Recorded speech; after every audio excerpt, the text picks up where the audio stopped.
नमस्कार दोस्तों, मैं हूं कुमार गौरव और हमारे इस ऑनलाइन प्लेटफॉर्म पर आप सभी लोगों का स्वागत है। हम आजकल भारतीय राष्ट्रीय स्वतंत्रता आंदोलन इंडियन फ्रीडम मूवमेंट को पढ़ रहे हैं, जिसके अंतर्गत हमने लास्ट क्लास में एक बहुत ही महत्वपूर्ण टॉपिक सविनय अवज्ञा आंदोलन पढ़ा था। उसके बाद हम लोगों ने प्रथम गोलमेज सम्मेलन, उसके बाद हम लोगों ने दिल्ली समझौता या गांधी इरविन समझौता पढ़ा था। और उसके बाद जो है आज हम लोग जो है वो अपना कम्युनल अवार्ड, ये एक बहुत ही महत्वपूर्ण टॉपिक है।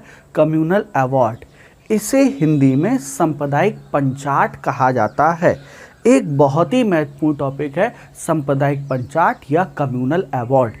हम लोग आज इसे डिस्कस करने जा रहे हैं। देखते हैं क्या था कम्युनल अवार्ड। और देखिएगा, इस कम्युनल अवार्ड पे 100% प्रीलिम्स में क्वेश्चन पूछा जाता है। लेकिन आप लोगों को कम्युनल अवार्ड या सांप्रदायिक पंचाट, पहली चीज़ तो कम्युनल अवार्ड, इंग्लिश में हम इसका नाम सुनते हैं तो हमें लगता है कि कोई अवार्ड होगा, कोई पुरस्कार होगा। और हिंदी में जब हम इसका नाम सुनते हैं सांप्रदायिक पंचाट तो अंदर से डर लगने लगता है कि पता नहीं है क्या। लेकिन मैं आपको बता दूं, ये बहुत ही इजी चीज़ है। इसी कम्युनल अवार्ड की वजह से गांधी जी और भीमराव अंबेडकर के बीच में जो है वो पूना समझौता हुआ था, जिसे गांधी और अंबेडकर समझौते के नाम से भी जाना जाता है। तो आइए हम लोग इस पर डिस्कशन स्टार्ट करते हैं। कम्युनल अवार्ड की कहानी शुरू कहाँ से होती है? देखिए, आप सब लोगों को पता है कि 1906 में मुस्लिम लीग की स्थापना हुई। 1906 में मुस्लिम लीग की स्थापना होती है और मुस्लिम लीग की स्थापना के साथ ही शुरू ये हो जाता है। मुस्लिम लीग की स्थापना, ये बात आप सब बच्चों को पता है, लेकिन मैं उन बच्चों को बता रहा हूँ जो नए हमसे जुड़े हैं। मुस्लिम लीग की स्थापना के साथ ही एक नई मांग शुरू हुई और मांग थी पृथक निर्वाचक या निर्वाचन मंडल या क्षेत्र, सेपरेट इलेक्शन जोन या सेपरेट इलेक्शन सिस्टम। 1906 में मुस्लिम लीग की स्थापना होती है और इसके साथ शुरू हो जाती है पृथक निर्वाचन प्रणाली की मांग या सेपरेट इलेक्शन सिस्टम की मांग। देखिए, पृथक निर्वाचन प्रणाली है क्या? सुनिए, आज हम इसको देखते हैं। सबसे पहले मान लीजिए किसी क्षेत्र में 100 लोग रहते हैं। 100 लोग, किसी क्षेत्र की जनसंख्या जो है वो 100 है, किसी क्षेत्र में 100 लोग रहते हैं। अब इन 100 लोगों में से बाय द वे मान लीजिए 10 हिंदू हैं, 20 सिख हैं, 30 ईसाई हैं,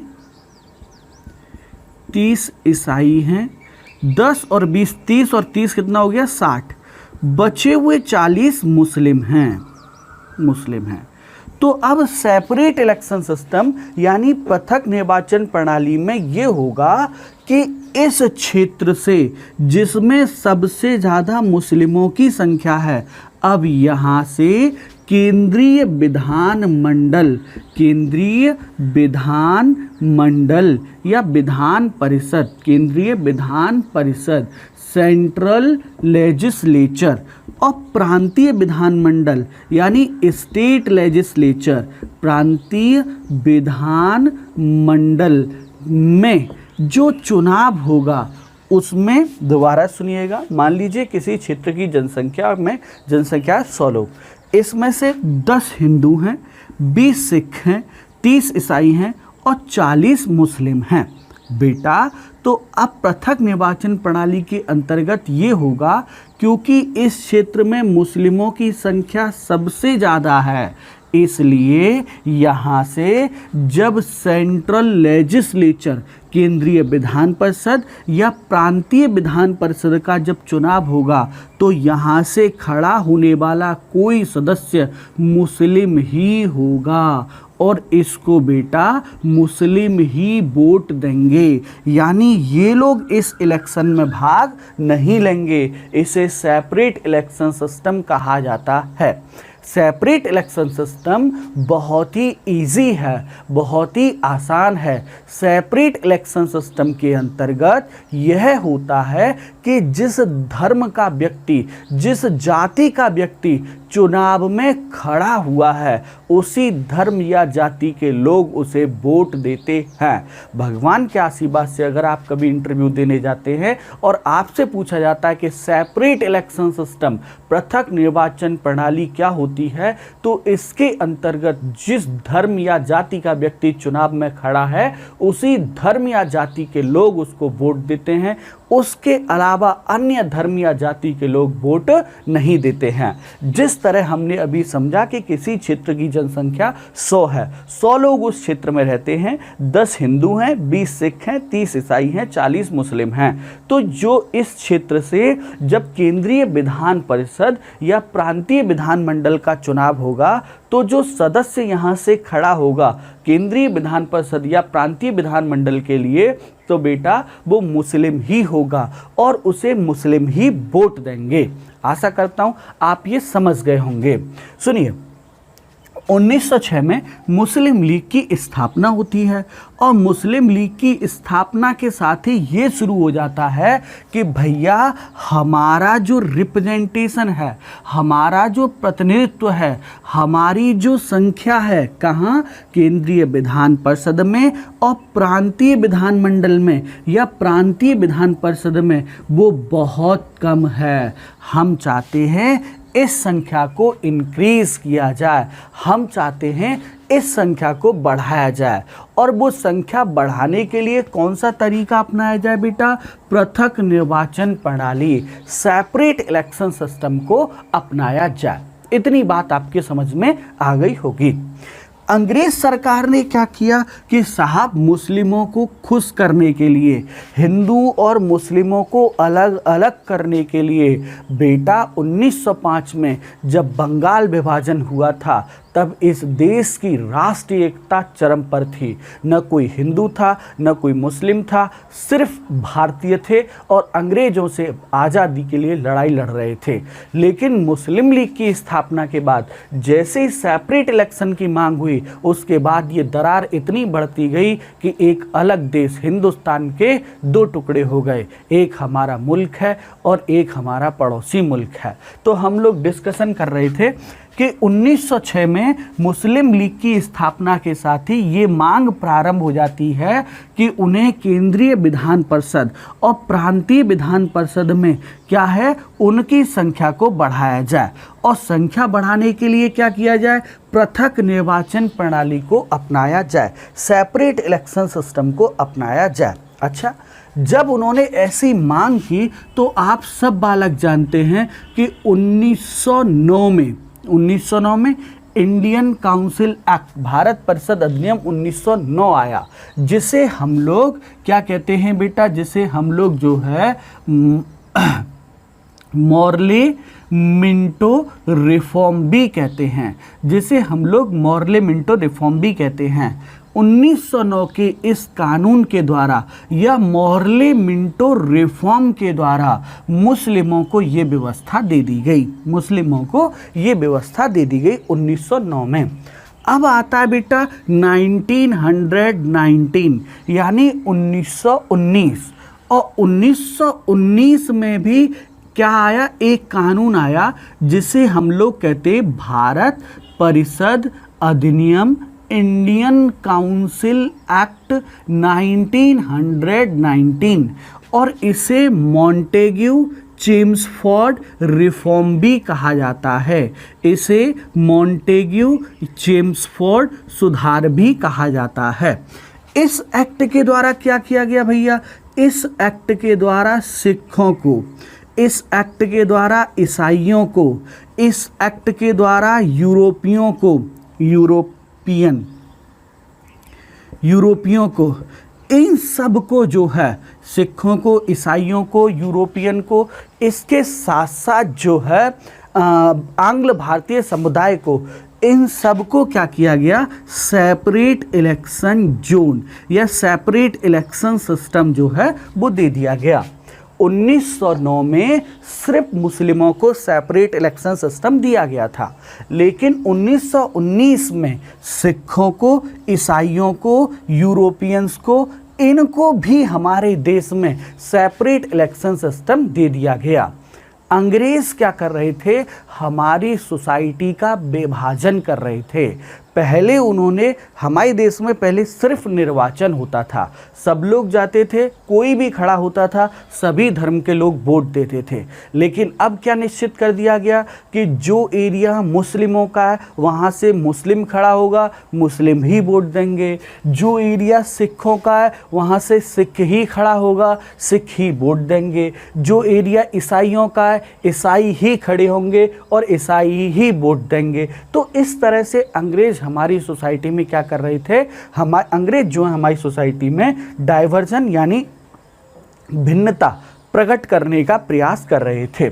तो हमने यहाँ हम कम्युनल अवार्ड को पढ़ रहे हैं, और कम्युनल अवार्ड है क्या वो हम अभी देखेंगे। बट आप इतना समझिएगा कि 1906 में जब मुस्लिम लीग की स्थापना हुई, 1906 में जब मुस्लिम लीग की स्थापना हुई, तभी से पृथक निर्वाचन प्रणाली की मांग की जा रही है। मुस्लिम लीग का ये कहना था कि केंद्रीय विधान परिषद और प्रांतीय विधान परिषद में हमारी संख्या बहुत कम है, इस संख्या को बढ़ाने के लिए हमें पृथक निर्वाचन प्रणाली दी जाए।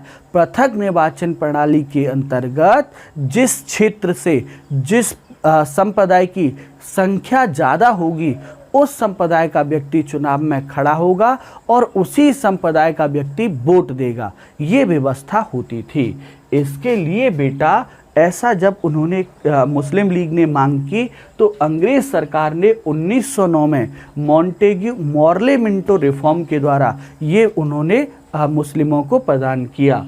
1919 में भारत परिषद अधिनियम 1919 के अंतर्गत अंग्रेजों ने ये व्यवस्था सिख, ईसाई और यूरोपियंस को प्रदान की। अब हम आगे बढ़ते हैं। 1919 बेटा आप सब लोगों को याद होगा कि भारत परिषद अधिनियम 1919 कितना सफल रहा है। इस बात की जांच करने के लिए साइमन कमीशन, साइमन आयोग भारत आया था। मुझे पूरा भरोसा है कि आप लोगों को ये लाइन याद होगी। कौन सी वाली लाइन? कि साहब जो है भारत परिषद अधिनियम इंडियन काउंसिल एक्ट 1919 1919 कितना सफल रहा है, इस बात की जांच के लिए साइमन कमीशन या साइमन आयोग भारत आया था। और बेटा इस साइमन कमीशन का हमारे देश में हर धर्म ने, हर संप्रदाय ने, हर पार्टी ने, सबने इसका ज़बरदस्त विरोध किया। और आप और हमने डिस्कशन भी किया है कि किस हद तक इस साइमन कमीशन का विरोध किया गया। लेकिन हमारे देश में एक नेता थे जिन्होंने खूब विरोध के बाद, साइमन कमीशन के खूब विरोध के बाद भी साइमन कमीशन से मुलाकात की, और वो थे डॉक्टर भीमराव अंबेडकर। डॉक्टर भीमराव अंबेडकर, ये इन्होंने साइमन कमीशन से मुलाकात की। डॉक्टर भीमराव अंबेडकर साहब ने जो है वो साइमन कमीशन से मुलाकात की और ये कहा कि जो पृथक निर्वाचन प्रणाली, जो सेपरेट इलेक्शन सिस्टम, जो पृथक निर्वाचन प्रणाली आपने मुस्लिमों को दी है, आपने सिखों को दी है, आपने ईसाइयों को दी है, आपने एंग्लो इंडियन समुदाय को दी है, वही पृथक निर्वाचन प्रणाली हमें भी चाहिए। मतलब SC ST समूह को चाहिए, SC ST समूह को भी ये जो है प्रदान की जाए। कितनी मस्त बात है। आप सिर्फ समझिएगा, देखिए जो इतिहास में हो चुका है उसे हम बदल नहीं सकते, हम अपनी सोच डेवलप कर सकते बस। आप समझिएगा बात क्या है कि 1919 के द्वारा भारत परिषद अधिनियम मॉन्टेग्यू चेम्सफोर्ड रिफॉर्म के द्वारा 1919 में सिखों को, ईसाइयों को, एंग्लो इंडियन को, यूरोपियंस को ये सेपरेट इलेक्शन सिस्टम दिया गया। अब 1919 के एक्ट की समीक्षा करने के लिए, रिव्यू करने के लिए कितना सफल रहा है, इसको देखने के लिए क्या हुआ बेटा, 1927 और मैं लिख दे रहा हूँ 3 फरवरी 1928 को साइमन कमीशन जो है, साइमन आयोग जो है वो भारत आया। और साइमन कमीशन भारत आया, साइमन कमीशन का भारत में ज़बरदस्त विरोध हुआ और इस विरोध के बावजूद डॉक्टर भीमराव अंबेडकर साहब जो हैं वो साइमन आयोग से मिले और इन्होंने ये कहा कि जो सेपरेट इलेक्शन सिस्टम आपने मुस्लिमों को दिया है, जो सेपरेट सिस्टम आपने सिखों को दिया है, ईसाइयों को दिया है, एंग्लो इंडियन को दिया है, यूरोपियन को दिया है, वही सेपरेट इलेक्शन सिस्टम हमको चाहिए। ऐसी इन्होंने मुलाकात करके कहा। कोई बात नहीं, अब साहब होता है, अब इसके बाद जो है आप सब बालक जानते हैं साइमन कमीशन आया और साइमन कमीशन के द्वारा जो रिपोर्ट दी गई उस रिपोर्ट पर चर्चा करने के लिए फर्स्ट राउंड टेबल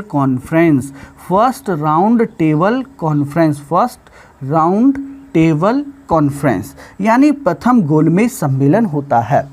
आप सब बालक ये भी जानते हैं कि इस सम्मेलन में कांग्रेस ने जो है वो भाग नहीं लिया और कांग्रेस ने जब भाग नहीं लिया,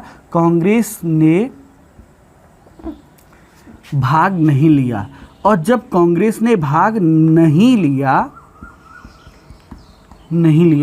तो आप सभी बच्चे ये जानते हैं कि कांग्रेस ने भाग नहीं लिया। उसके बाद जो है वो क्या होता है साहब, गांधी इरविन समझौता होता है, गांधी इरविन पैक्ट होता है। और बेटा गांधी इरविन पैक्ट के बाद सेकंड राउंड टेबल कॉन्फ्रेंस होती है और इस सेकंड राउंड टेबल कॉन्फ्रेंस में 2 बड़े डिसीजन हुए, एक डिसीजन, 2 डिसीजन। पहला डिसीजन कौन सा हुआ, पहला डिसीजन ये हुआ कि भारत में मुस्लिमों के लिए 2 अलग नए राज्य बनाए जाते हैं। कौन कौन से, एक तो नॉर्थ वेस्ट फ्रंटियर स्टेट और दूसरा है सिंध। ये 2 नए राज्य मुस्लिमों के लिए बनाए जाते हैं, एक है नॉर्थ वेस्ट फ्रंटियर स्टेट और दूसरा है सिंध। और दूसरा बड़ा निर्णय लिया जाता है, पहला निर्णय तो ये लिया गया कि भैया जो है 2 राज्य बना दिए जाएंगे मुस्लिमों के लिए, एक होगा पश्चिमोत्तर सीमांत प्रांत नॉर्थ वेस्ट फ्रंटियर स्टेट और दूसरा होगा सिंध। दूसरा बड़ा निर्णय कौन सा लिया गया कि ऐसा है कि जो भारतीय सोसाइटी में जो ये रायता फैला हुआ है, कौन सा, कि हर कोई सेपरेट इलेक्शन सिस्टम, हर कोई पृथक निर्वाचन प्रणाली की मांग कर रहा है। बेटा इस ये सेकंड राउंड टेबल कॉन्फ्रेंस में आपसे कभी पूछा जाए कि ये द्वितीय गोलमेज सम्मेलन को गांधी जी क्यों छोड़कर वापस आ गए थे, बीच में ही छोड़ के क्यों वापस आ गए थे, तो उसका सबसे बड़ा कारण था कि सेकंड राउंड टेबल कॉन्फ्रेंस में हर मजहब का व्यक्ति क्या कह रहा था, अपने लिए सेपरेट इलेक्शन सिस्टम की मांग कर रहा था, अपने लिए पृथक निर्वाचन प्रणाली की मांग कर रहा था। इसी के विरोध में गांधी जी इसको बीच में छोड़ करके आ गए थे। वहाँ भारतीय तो कोई बात ही नहीं कर रहा था, हर धर्म की अपने लोग बात कर रहे थे, राजा महाराजा अपनी बात कर रहे थे। तो अंग्रेजों ने ये निर्णय दिया सेकेंड राउंड टेबल कॉन्फ्रेंस में कि भारत के लोग अपनी सोसाइटी में यानी अपने समाज में इस पृथक निर्वाचन प्रणाली की जो व्यवस्था है उसको स्वयं सुलझा लें, सेपरेट इलेक्शन सिस्टम को यानी पृथक निर्वाचन प्रणाली को स्वयं सुलझा लें। दोबारा से सुनिएगा, हम लोगों ने यहाँ तक पढ़ा था कि साहब 1919 के एक्ट के द्वारा सिख और एंग्लो इंडियन और यूरोपियन और ईसाइयों को सेपरेट इलेक्शन सिस्टम दिया गया। 1919 के एक्ट की जांच के लिए 3 फरवरी 1928 को साइमन कमीशन भारत आया और साइमन कमीशन से डॉक्टर भीमराव अंबेडकर ने मुलाकात की और उन्होंने ये कहा कि SC/ST समूह को भी पृथक निर्वाचन प्रणाली दी जाए। ठीक है, साइमन आयोग वापस चला जाता है और साइमन आयोग ने जो रिपोर्ट दी उस पर डिस्कशन करने के लिए फर्स्ट राउंड टेबल कॉन्फ्रेंस बुलाई गई। वो असफल इसलिए हो जाती है क्योंकि कांग्रेस ने भाग नहीं लिया। अच्छा, कांग्रेस भाग ले इसके लिए गांधी इरविन पैक्ट होता है या गांधी इरविन समझौता होता है। उसके बाद सेकेंड राउंड टेबल कॉन्फ्रेंस होता है और सेकेंड राउंड टेबल कॉन्फ्रेंस में ये डिसीजन दिया जाता है कि इसमें 2 बड़े काम हुए कि एक तो मुस्लिमों के लिए 2 राज्य बनाए जाते हैं, नॉर्थ वेस्ट फ्रंटियर स्टेट, पश्चिमोत्तर सीमांत प्रांत जो आजकल पाकिस्तान में है, और दूसरा सिंध, ये भी आजकल पाकिस्तान में है। दूसरा जो है बड़ा काम क्या हुआ, इसमें कहा गया कि भारत के लोग स्वयं पृथक निर्वाचन प्रणाली की मांग को क्या करें, सुलझा लें। चलिए, यहाँ तक मैं समझता हूँ आप लोग समझ गए होंगे। अब साहब भारत के नेता भारत आ जाते हैं और इस मुद्दे पर बड़े लेवल पर डिस्कशन चलता रहता है, लेकिन कोई निर्णय नहीं निकलता है। और जब कोई निर्णय नहीं निकलता है तो उसके बाद निर्णय निकालते कौन, इसके बाद निर्णय निकालती है कौन, अंग्रेज सरकार। और अंग्रेज सरकार जो है बेटा वो 16 अगस्त 1932 को 16 अगस्त 1932 को ब्रिटेन के प्रधानमंत्री रैमजे मैकडोनाल्ड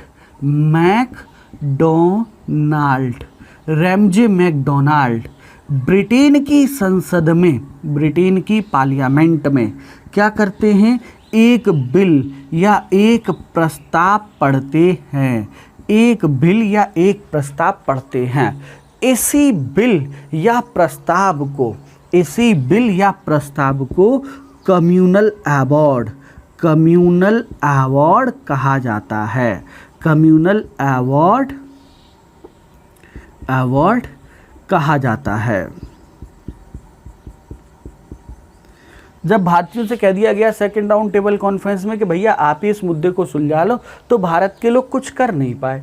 तो उसके बाद 16 अगस्त 1932 को ब्रिटेन के प्रधानमंत्री रैमजे मैकडोनाल्ड ने ब्रिटेन की संसद में एक प्रस्ताव पढ़ा और जिसे कम्युनल अवार्ड कहा जाता है।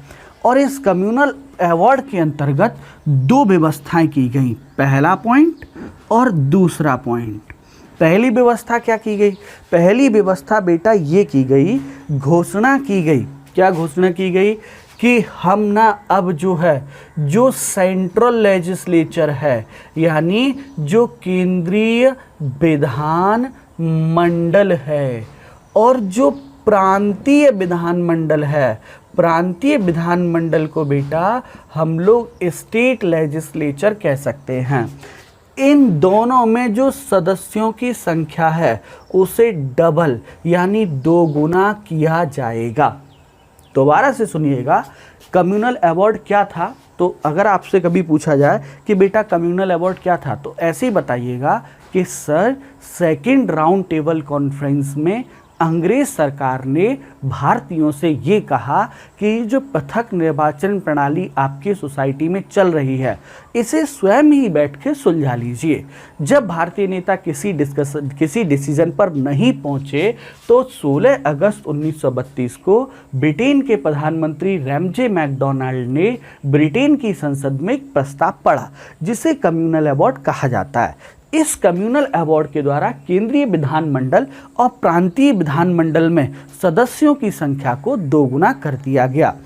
इसके साथ ही अगली लाइन सुनो, इसके साथ ही मुस्लिम, सिख, ईसाई, Anglo Indian,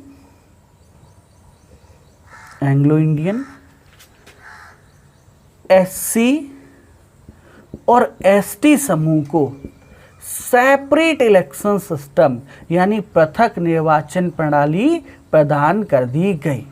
separate election system यानी जो है SC ST को भी कम्युनल अवार्ड के द्वारा पृथक निर्वाचन प्रणाली प्रदान कर दी गई।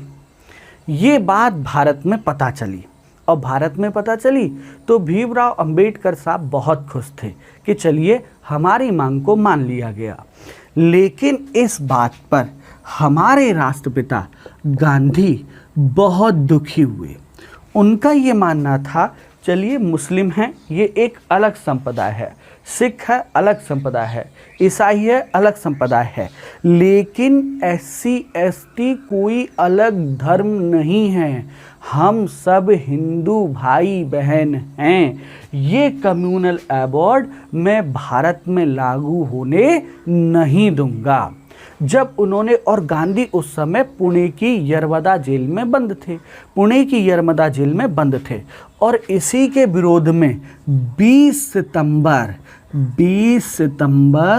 1932 को गांधी जी ने पुणे की यरमदा जेल में आमरण अनशन प्रारंभ किया।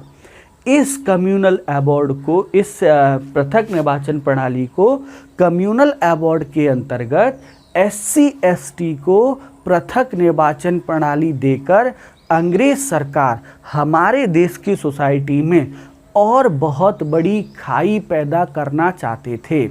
इसीलिए गांधी जी ने इसके विरोध में 20 सितंबर 1932 को पुणे की यरमदा जेल में क्या किया? आमरण अनशन। मतलब मैं कुछ नहीं खाऊंगा, मैं क्या करूंगा, भूख से अपनी जान दे दूंगा, ऐसा डिसीजन उन्होंने लिया। और जब गांधी जी ने आमरण अनशन प्रारंभ किया तो बेटा भीमराव अंबेडकर साहब पर जनता का दबाव आने लगा। भीमराव अंबेडकर साहब के विरोध में पूरे देश में आंदोलन छिड़ गया, रैलियां चलने लगी, और जब 5 दिन हो गए तो 25 सितंबर 1932 को तेज बहादुर सप्रू, एक महान नेता थे, तेज उदारवादी दल के नेता थे, तेज बहादुर सप्रू और मदन मोहन मालवीय जी के प्रयास से, तेज बहादुर सप्रू और मदन मोहन मालवीय जी के प्रयास से 25 सितंबर 1932 को गांधी जी और अंबेडकर के बीच में एक समझौता हुआ, जिसे बेटा हम लोग पूना समझौता, पूना पैक्ट या बेटा गांधी अंबेडकर समझौता भी कहते हैं, गांधी अंबेडकर समझौता भी कहते हैं। और इस समझौते के द्वारा हुआ क्या था तो वो हमें समझने की ज़रूरत है। गांधी अंबेडकर समझौते के अंतर्गत हुआ क्या था तो वो हमें समझने की ज़रूरत है। सबसे पहली चीज़ फर्स्ट ऑफ ऑल, जो कम्युनल अबॉर्ड था, इसमें ये कहा गया था कि हम SC ST को पृथक निर्वाचन प्रणाली में, यानी हम SC ST को 71 सीटें देंगे। पहली बात तो ये कही गई थी, कितनी सीटें देंगे बेटा? 71 सीटें। भीमराव अंबेडकर और गांधी जी के बीच में ये डिसाइड हुआ कि ये 71 नहीं, कितनी सीटें दी जाएंगी? 148 सीटें। प्रांतीय विधानमंडल में SC ST के लिए 148 सीटें दी गई। दूसरा, जो केंद्रीय विधानमंडल है, सेंट्रल लेजिस्लेचर है, प्रांतों में SC ST के लिए 148 सीटें निश्चित की गई, और यहाँ सेंटर में SC ST को 19% का आरक्षण दिया गया। और उसके बाद इस कम्युनल अवार्ड को किसने? अंबेडकर जी ने डिनाई कर दिया, यानी अंबेडकर जी ने इस कम्युनल अवार्ड को मानने से इनकार कर दिया। क्यों? क्योंकि पूना पैक्ट के द्वारा SC ST के लिए प्रांतीय विधानमंडल में 148 सीटें निश्चित की गई और केंद्रीय विधानमंडल में 19% का आरक्षण दिया गया।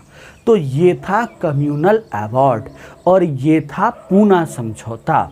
कम्युनल अवार्ड 16 अगस्त 1932 को ब्रिटेन के प्रधानमंत्री रैमजे मैकडोनाल्ड ने ब्रिटेन की संसद में एक प्रस्ताव पढ़ा, जिसे हम लोग कम्युनल अवार्ड सांप्रदायिक पंचाट कहते हैं। इसके द्वारा भारत में केंद्रीय विधानमंडल और केंद्रीय विधान परिषद के सदस्यों की संख्या को डबल कर दिया गया। इसके साथ साथ मुस्लिम, सिख, आंग्ल भारतीय, यूरोपियन, ईसाई और दलितों को पृथक निर्वाचन मंडल प्रदान किया गया। लेकिन इसके विरोध में 20 सितंबर 1932 को गांधी जी ने आमरण अनशन प्रारंभ किया। 25 सितंबर 1932 को गांधी जी और अंबेडकर के बीच एक समझौता हुआ, जिसे गांधी अंबेडकर समझौता या पूना पैक्ट कहते हैं। इसके द्वारा प्रांतीय विधानमंडल में SC/ST को 148 सीटें दी गईं और केंद्रीय विधानमंडल में 19% आरक्षण दिया गया और कम्युनल अवार्ड को कैंसिल कर दिया गया। चलिए, मैं आशा करता हूं कि आप लोगों को ये बात बहुत अच्छे से समझ में आ गई होगी। कौन सी बात? कम्युनल अवार्ड वाली। अब इसके बाद एक टॉपिक और देखते, बहुत ही छोटा सा, और वो है थर्ड राउंड टेबल कॉन्फ्रेंस, यानी तृतीय गोलमेज सम्मेलन। थर्ड राउंड टेबल कॉन्फ्रेंस यानी तृतीय गोलमेज सम्मेलन। थर्ड राउंड टेबल कॉन्फ्रेंस यानी तृतीय गोलमेज सम्मेलन। सबसे पहली चीज़ आप ये जानिएगा कि ये जो तृतीय गोलमेज सम्मेलन है वो 17 नवंबर से और 24 दिसंबर 1932 तक, 24 दिसंबर 1932 तक कहाँ हुआ? लंदन में हुआ। अगली चीज़, इस समय भी वही ब्रिटेन के सम्राट जॉर्ज फिफ्थ और प्रधानमंत्री रैमजे मैकडोनाल्ड।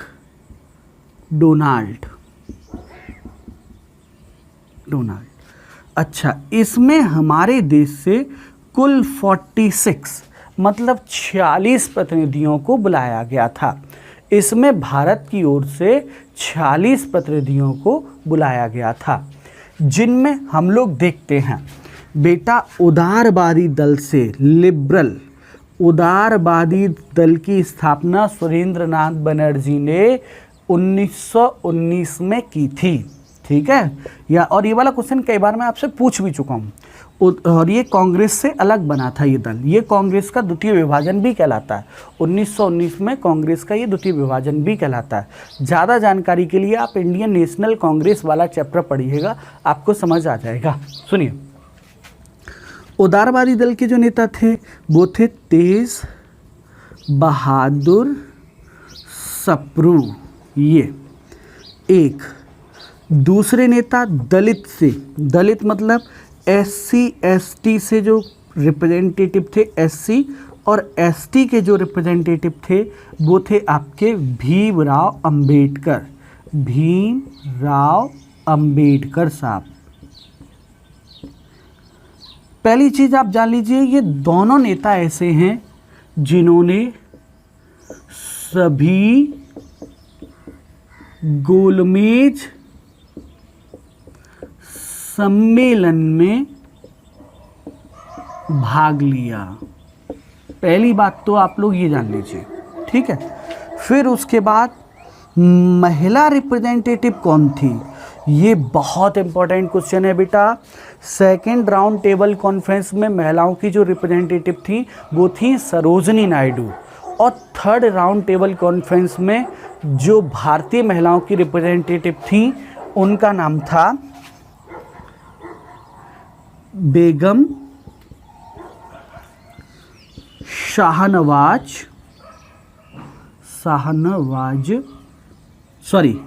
बेगम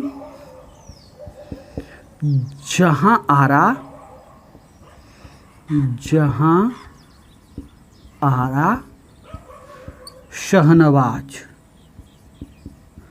बेगम जहां आरा शाहनवाज, ये महिला रिप्रेजेंटेटिव थी थर्ड राउंड टेबल कॉन्फ्रेंस में। अब मुस्लिम लीग से बहुत अच्छा क्वेश्चन है, इसमें मोहम्मद अली जिन्ना को बुलाया नहीं गया। थर्ड राउंड टेबल कॉन्फ्रेंस में मोहम्मद अली जिन्ना को इनविटेशन नहीं दिया गया। तो मुस्लिम लीग के जो रिप्रेजेंटेटिव थे वो थे उर्दू कवि मोहम्मद इकबाल।